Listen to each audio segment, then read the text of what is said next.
talking to Trevor when Douglas steamed by. He was pulling a train of heavy coal cars. Come on, Edward. Stop gossiping in the sun when there is work to be done.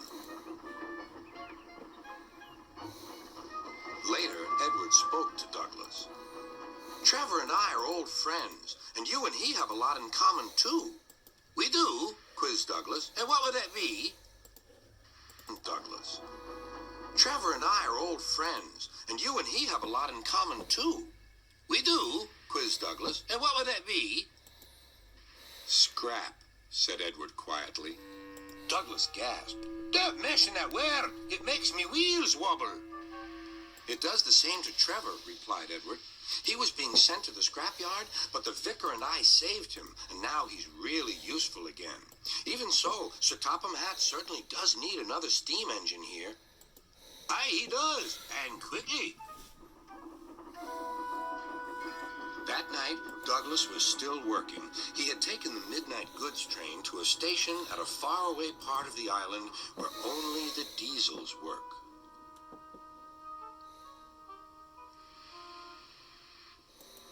He was just shunting, ready for his return journey, when...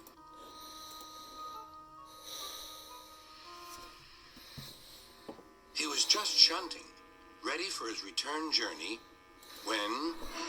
That sounds like a steam engine, he thought. The hiss came again. Who's there? Asked Douglas. A whisper came. Are you Sir Topham Hatt's engine? I am proud of it. Well, I'm Oliver. Who's there? Asked Douglas. A whisper came. Are you Sir Topham Hatt's engine? I am proud of it. Well, I'm Oliver, and I'm with my Breakvan towed. We've run out of coal and have no more steam. But what are you doing? Escaping. From what? Scrap. Douglas shivered. Then he remembered Edward's story about saving Trevor. I'll be glad to help you. They'll have to look, though, as if you're ready for scrap and I'm taking you away. Their drivers and firemen agreed to help, too. Everyone worked fast. Those, if you're ready for scrap and I'm taking you away. Their drivers and firemen agreed to help, too. Everyone worked fast. No time to turn round. I'll run tender first. Come on.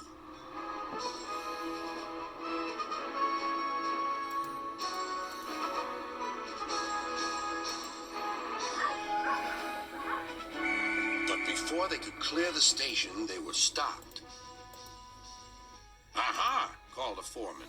A Great Western engine and a Breakvan, too. You can't take these. Aye, but they're all for us, said Douglas's driver. See for yourself. The foreman looked all over Oliver. Seems in order. Right away, guard.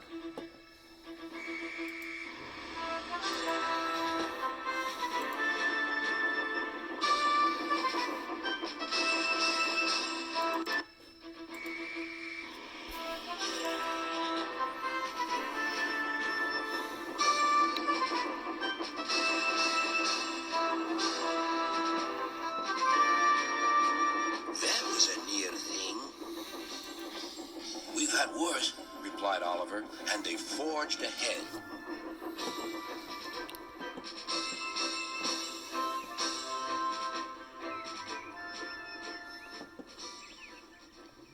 It was daylight when their journey ended. We're home, cried Douglas. Shh, said his driver. There are the works. We'll find a place for Oliver. Oliver said goodbye and thank you, and Douglas puffed away. The next day, Douglas told the other engines all about Oliver. Sir Topham Hatt have to know, said James. Douglas should. Douglas puffed away. The next day, Douglas told the other engines all about Oliver. Sir Topham Hatt will have to know, said James. Douglas should tell him. Puffed away. The next day, Douglas told the other engines all about Oliver.